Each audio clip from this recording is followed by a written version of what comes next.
सुनाओ तारा ब्यास। अरे जाना तारो का हो? आजकल के लड़का लड़की में कॉमन प्यार होखता। अरे कॉमन प्यार होखता हो। अरे तो हैला सुना 1 2 3 छोड़ी खोलावा प्यार छोड़ी खोलावा प्यार छोड़ी खोलावा प्यार छोड़ी खोलावा प्यार।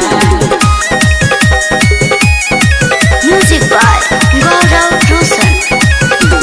डीजे विकास लीगा सीतामढ़ी।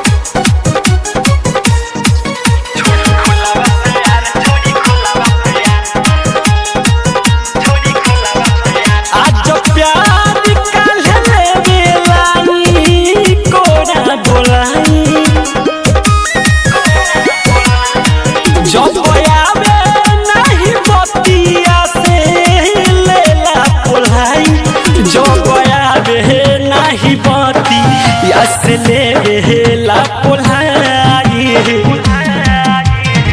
शादीशुदा होके चाहे कुआं मारी के महाजाल लदे हजार जाने कोई समय कल जुग में बहल बा प्यार। हाँ ठीक है कहनी है ब्यास। कालू देखनी एगोड़ा मकई में आ एगोड़ा मूजी में गठैले रहे से। अरे ये छोड़ी खोलावा प्यार छोड़ी खोलावा प्यार छोड़ी खोलावा